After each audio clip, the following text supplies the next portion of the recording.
Greetings to everyone and welcome to today's internal awareness session. This presentation aims to explain Alpha Energy life protection rules and life-saving rules and highlight its importance to Alpha Energy employees.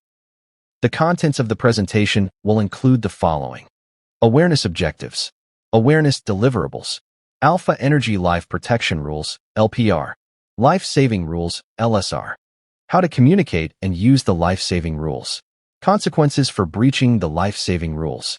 In conclusion, the purpose of Alpha Energy Life Protection Rules, LPR, and Life Saving Rules, LSR, is to safeguard the well-being of all Alpha Energy employees and contractors at all levels in the organization and reduce the potential for fatal incidents associated with work activities. All works carried out for Alpha Energy across all locations in Qatar shall be in accordance with the requirements of these rules.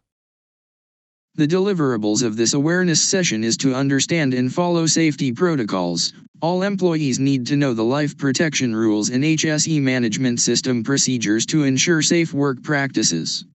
Identify the necessary PPE usage and safety standards. Employees must maintain awareness of mandatory PPE requirements for specific tasks and ensure proper use at all times. Stay alert to safety hazards and risk factors. Continuously monitor for any potential safety risks, unsafe conditions, or deviations from safety protocols. Report safety incidents and near misses immediately. Demonstrate awareness by promptly reporting any incidents, near misses, or unsafe conditions to the appropriate personnel. Authority to intervene or stop work. If you are in any doubt about the safety of an activity, or for whatever reason you can't follow the rules, or if at any time any aspect of the work controls are felt to be ineffective. Commitment and acknowledgement, taking responsibility to the client objectives by adherence to commitment to compliance, accountability, proactive engagement, and acknowledgement of duties. Foster a culture of safety and responsibility by examining the life protection rules and life-saving rules prior to starting your work. the key messages encapsulated in the 11 AE life protection rules are as follows.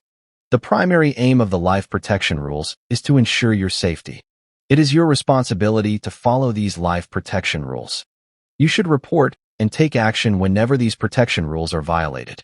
You have the backing of top management and the HSE department to uphold compliance with our life protection rules. Always remember that. Work will not start until we are all aware of the life protection rules and can confirm that we can follow them at all times throughout the work activity.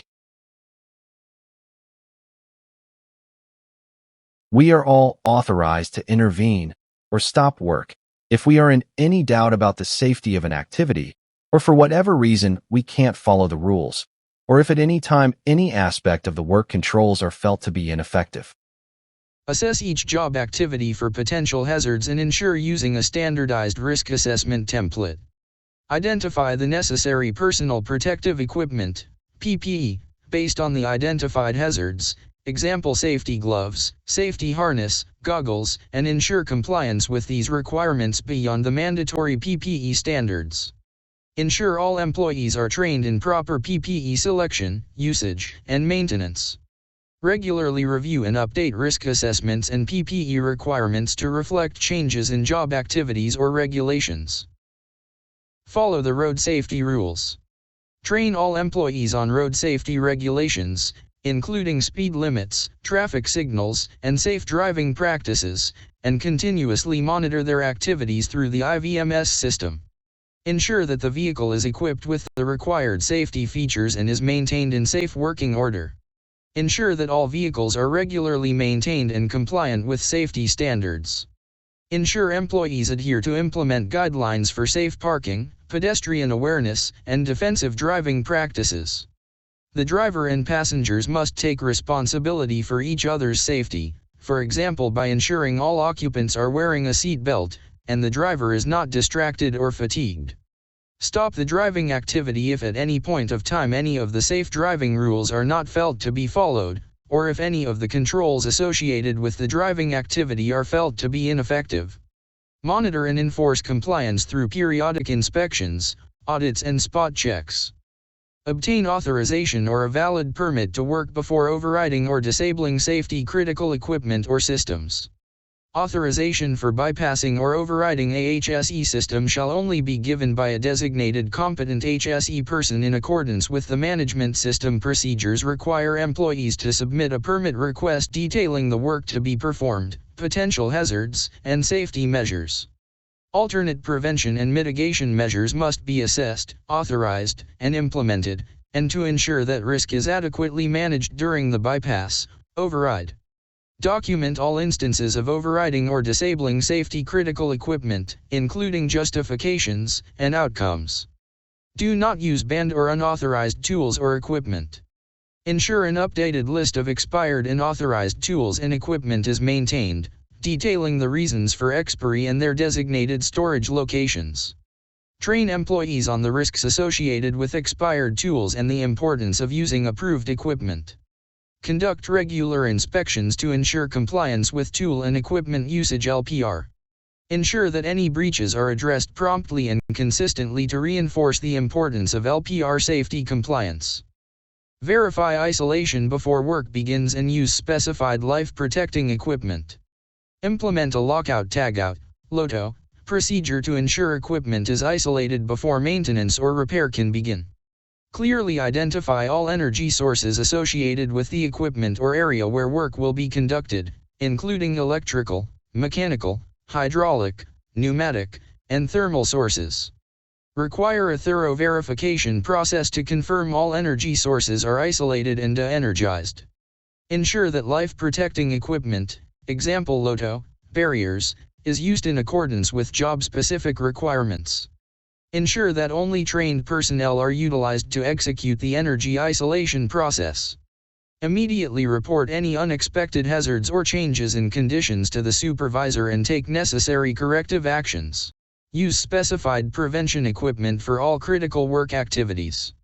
Ensure that all identified critical work activities including work at height, hot work, pressure testing, electrical work, lifting operations, mobile equipment operation, and other non-routine activities along with their respective prevention equipment, are established by all departments. Mandate the use of designated prevention equipment for each critical task and provide training on the proper use and maintenance of such equipment. Conduct pre-job meetings to review and confirm that requirements are met, assess potential hazards, and obtain a permit to work, PTW, for each activity. Monitor compliance through supervision and regular inspections, and exercise the authority to stop work if any breaches are observed. Do not walk or stay under a suspended load. Provide training for employees on the dangers associated with walking or remaining under suspended loads, including safe work practices. Implement clear signage to designate areas where suspended loads are present and restrict access accordingly. Ensure that designated safe access pathways are utilized for movement around the site, and that these pathways remain unobstructed to prevent accidents. Perform site inspections and report observations to ensure compliance and address any potential hazards. Reduce, reuse, and recycle to maintain a sustainable operation. Ensure employee compliance with the established waste management program designed to support the AIM principles of reducing, reusing, and recycling. Ensure that employees receive training on sustainable practices and waste separation, while also making them aware of best practices to prevent environmental non-compliance that may impact on our operations. Develop and implement a departmental plan to achieve specific, measurable targets for waste reduction, with regular progress monitoring involving the collective efforts of employees. Encourage employee participation in sustainability initiatives by implementing awareness campaigns and promoting involvement to qualify for safety incentives. Obtain a valid permit to work whenever required for the task at hand. Line management is responsible for ensuring that a valid permit to work is obtained and implemented prior to the execution of any identified critical routine or non-routine tasks. All employees must be made aware of permit requirements through appropriate training and easily accessible documentation. The permit owner is tasked with reviewing and authorizing permit requests, with clearly defined responsibilities and requirements. A comprehensive record of all issued permits and their statuses must be maintained throughout the duration of the task, and the permit should be formally closed out upon completion. This will be verified during the PTW audit. No alcohol or drugs while working or driving. Alpha Energy enforces a stringent substance abuse policy that prohibits the use of alcohol and drugs during work hours, while driving, and on company and client premises, including accommodation facilities. Ensure that employees receive training on AE policies to understand the impact of substance use on safety violations and their individual performance. Conduct random drug and alcohol testing as part of the overall safety program. Strict disciplinary measures will be enforced against individuals who violate this policy, and regulatory actions will be initiated in the event of any legal infringement. Report all incidents and near misses. Employees are required to utilize the comprehensive incident reporting system, accessible through the ERP digital platforms, to submit reports on incidents, near misses, and other health, safety, and environment (HSE) related occurrences in an efficient manner. Ensure individuals' participation in the training program implemented to educate employees on the importance of reporting incidents and near misses, as well as the procedures for doing so, ensuring a culture of transparency and accountability. All reported incidents and near misses will be thoroughly investigated using a systematic approach to identify root causes, and corrective actions will be implemented accordingly to prevent recurrence. Monitoring and evaluating the log of incidents and near misses will be conducted to analyze trends, continuously enhance safety measures, and foster proactive risk management. The key messages encapsulated in the 10 life-saving rules are as follows. Aimed purely at life-saving. Clear and straightforward. Simple to understand and communicate. Task level based. Proactive. Actionable, observable, and auditable. For all employees and contractors, always remember that.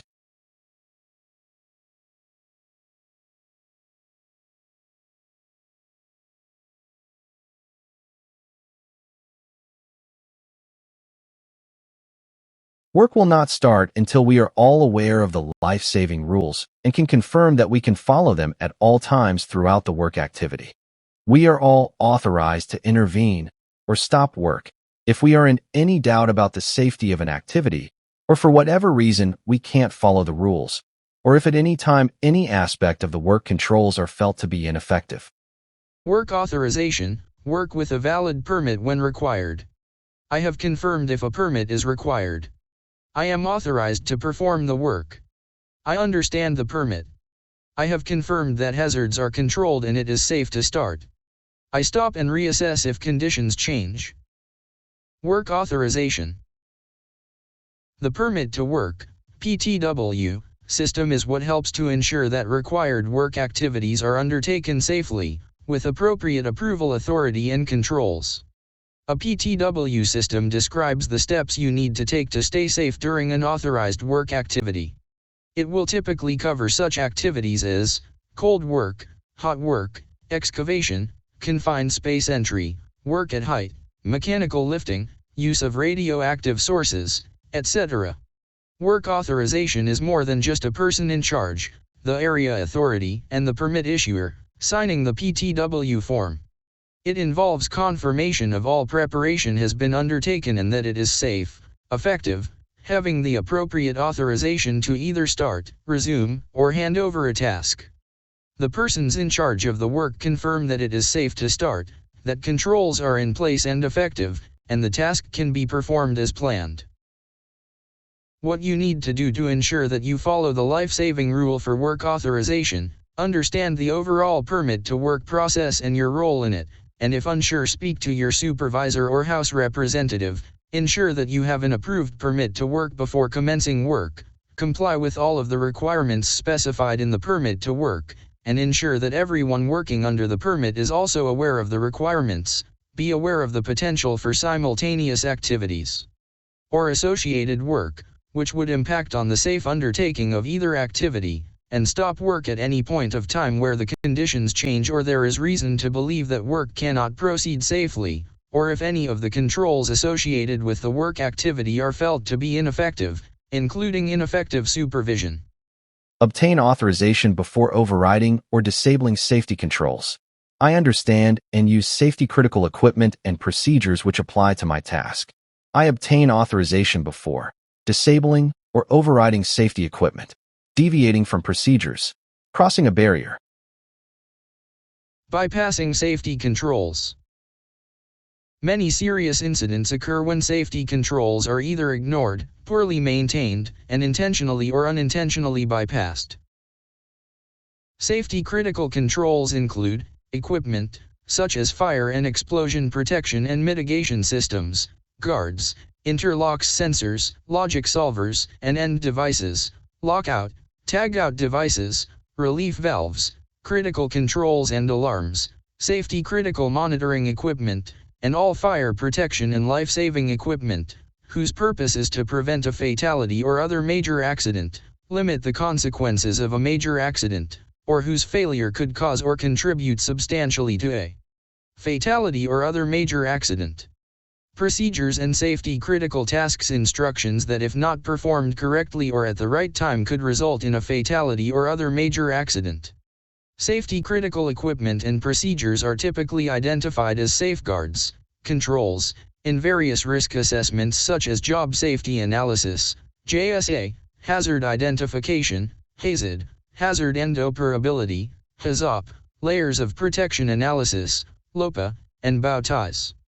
It is therefore important that the relevant risk assessment be referred to help ensure that all safety-critical equipment and procedures are clearly identified. What you need to do to ensure that you follow the life-saving rule for bypassing safety controls: understand what equipment and procedures are safety-critical, and if unsure, speak to your supervisor or house representative.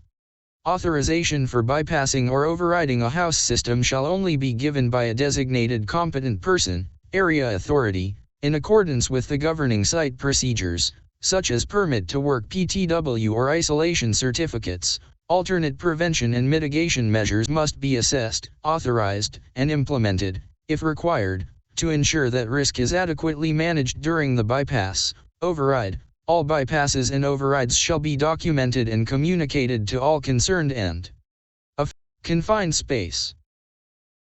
Obtain authorization before entering a confined space. I confirm energy sources are isolated.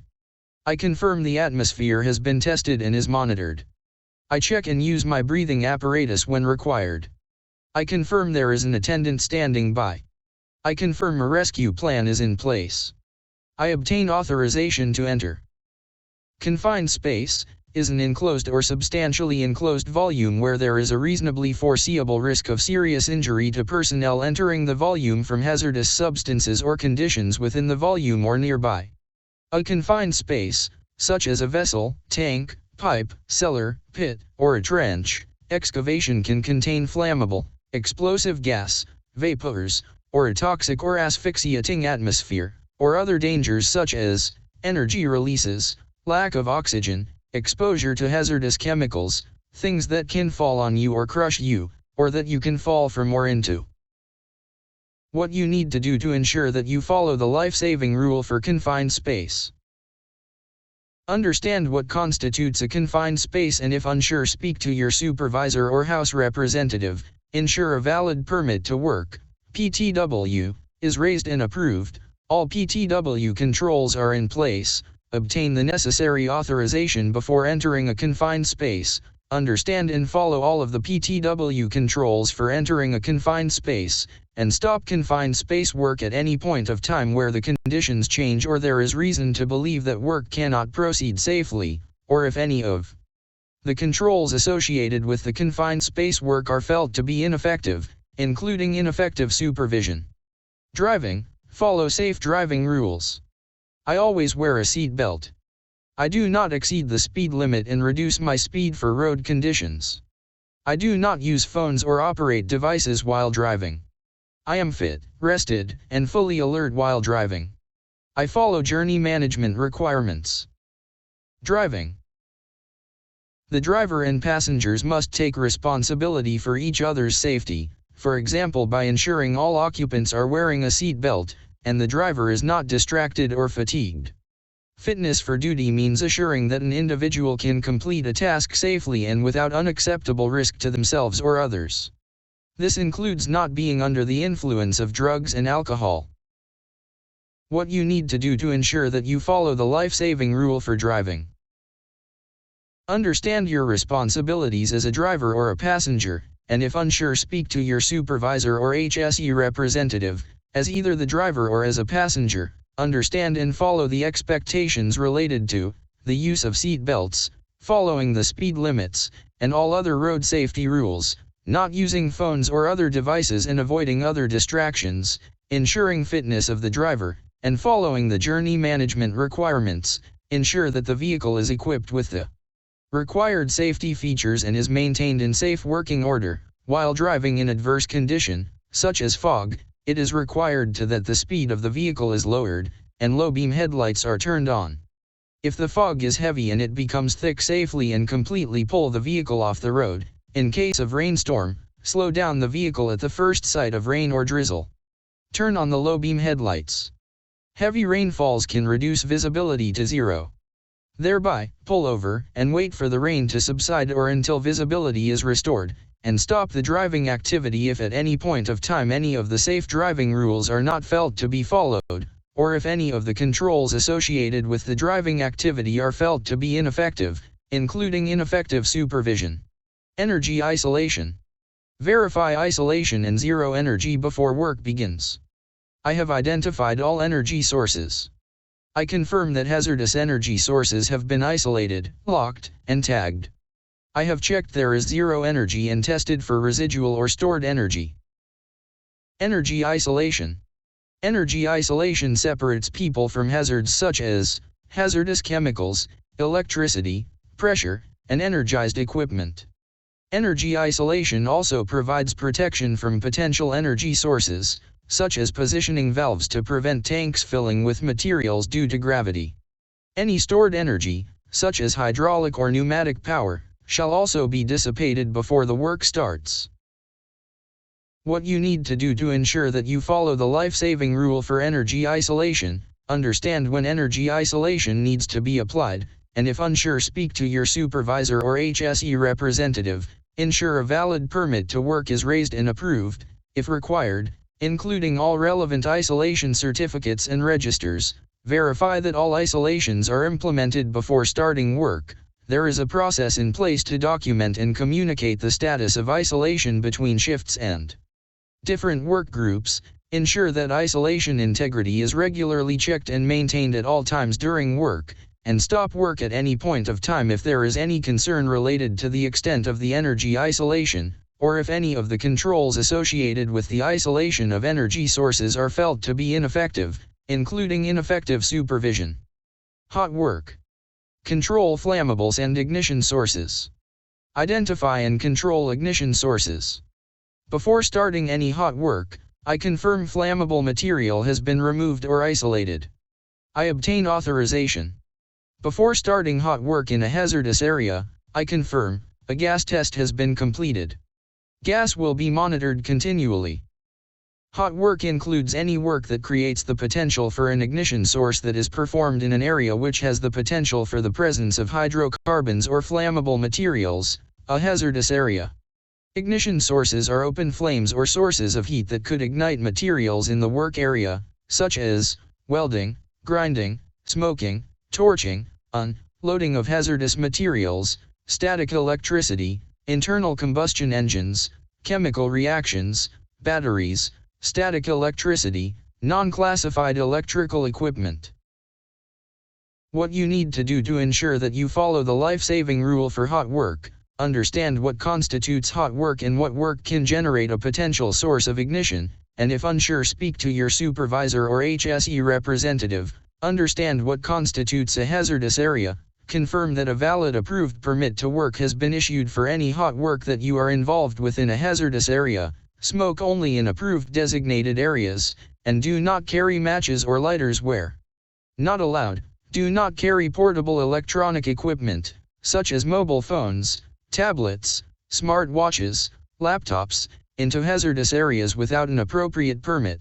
Ensure that the presence of flammable gas is continually monitored, and stop work if there are any changes to the work environment, including other incompatible work activities occurring or to be undertaken in the same area, simultaneous operations SIMOPS, or if any of the controls associated with the hot work are felt to be ineffective, including ineffective supervision.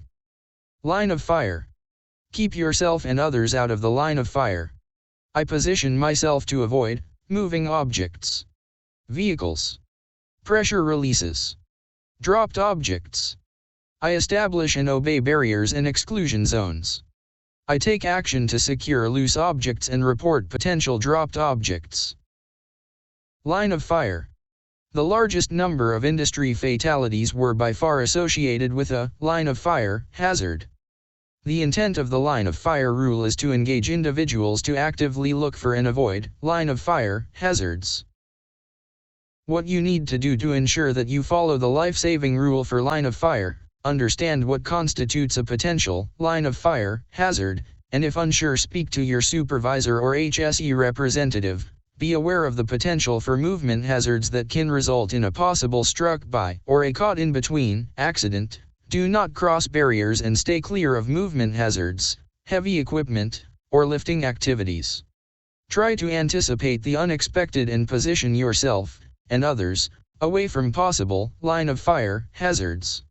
Stop work at any point of time if the requirements for line of fire protection may be compromised, or if any of the controls associated with the work activity are felt to be ineffective, including ineffective supervision. Safe mechanical lifting. Plan lifting operations and control the area. I confirm that the equipment and load have been inspected and are fit for purpose. I only operate equipment that I am qualified to use. I establish and obey barriers and exclusion zones. I never walk under a suspended load. Safe mechanical lifting. Lifting operations need to be carefully planned and performed by competent personnel using certified equipment that has been inspected and is fit for the specific lifting activity.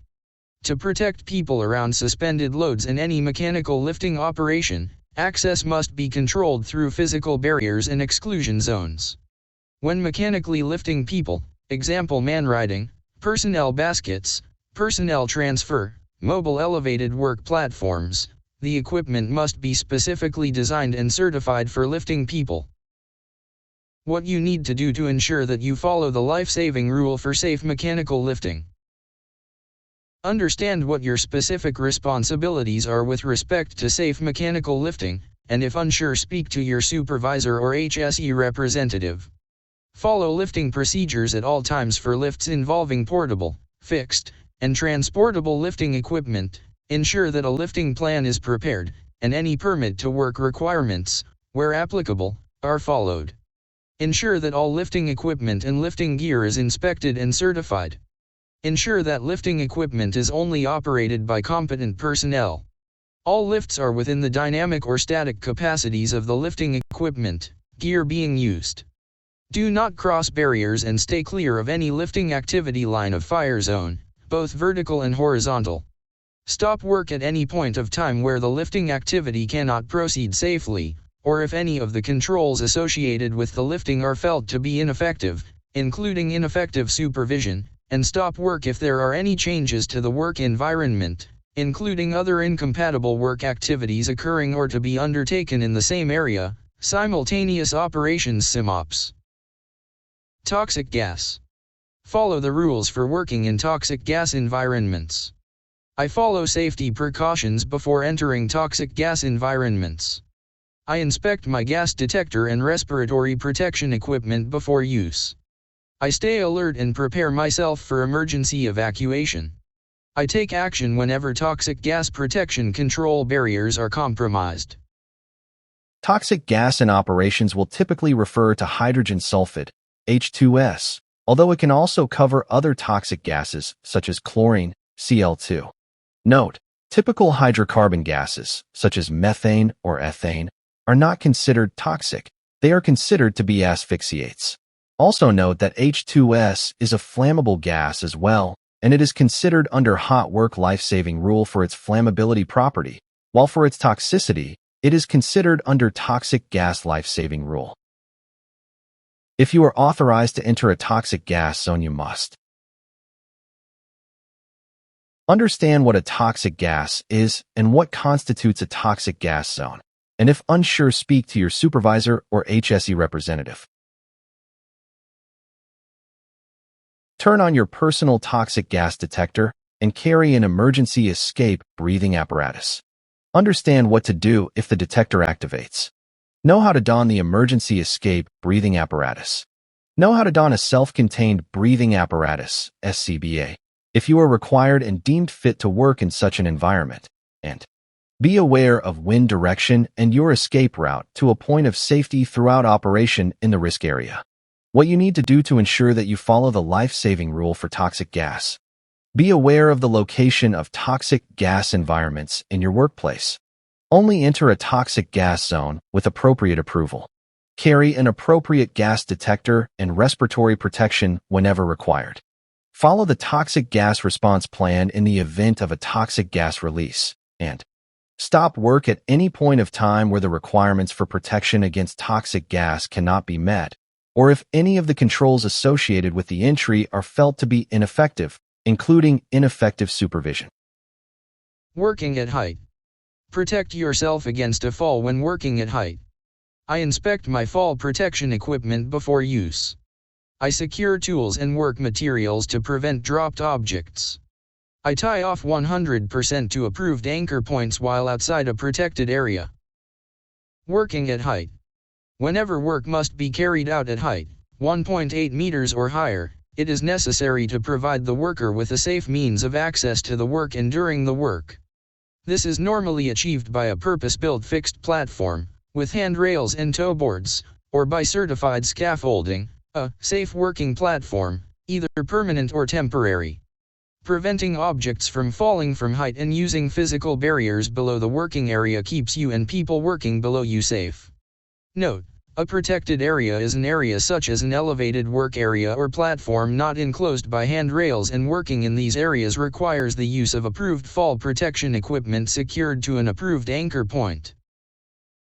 What you need to do to ensure that you follow the life-saving rule for working at height: understand what constitutes a protected area and a safe working platform, and if unsure, speak to your supervisor or HSE representative.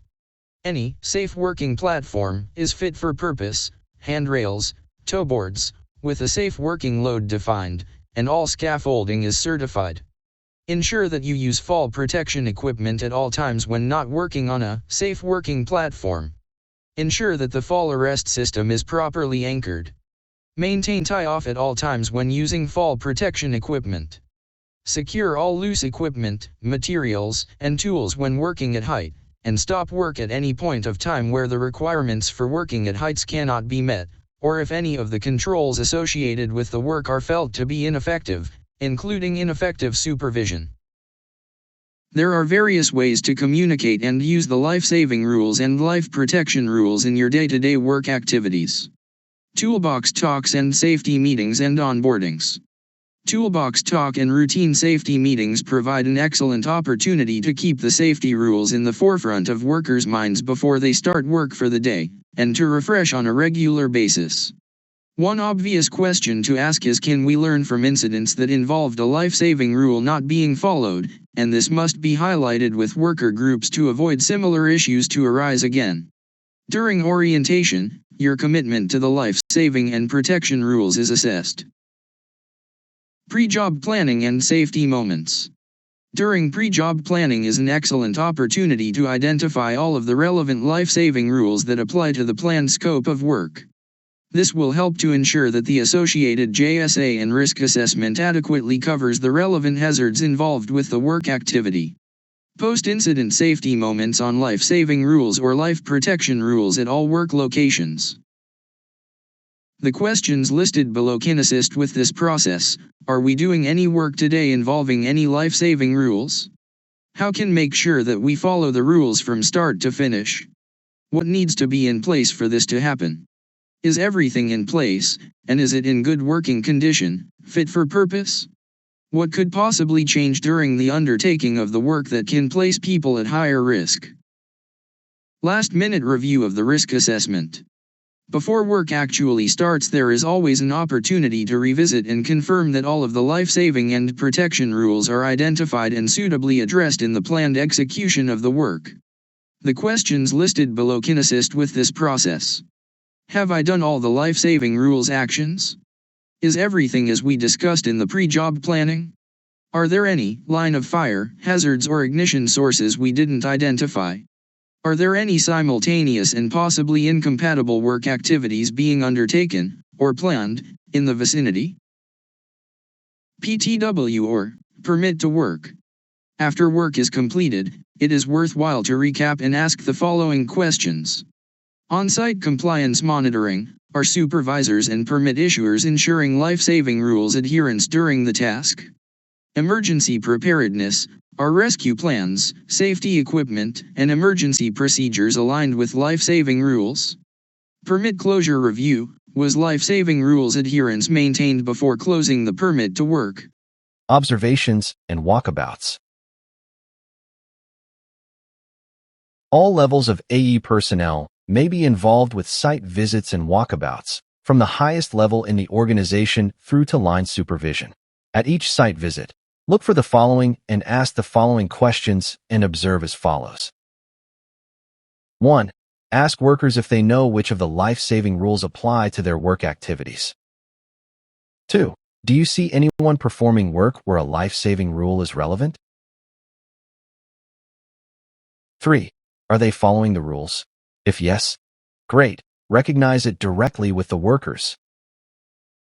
If no, intervene and stop the work and report it. Intervention.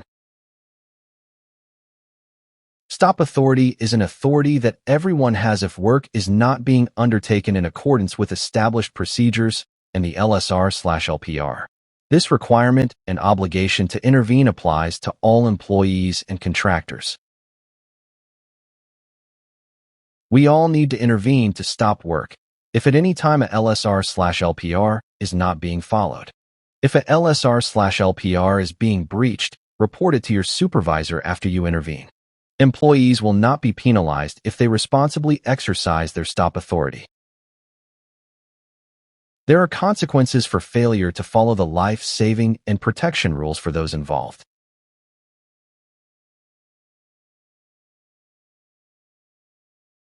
Rule violators expose themselves or others to a higher risk of serious injury or possibly even a fatality.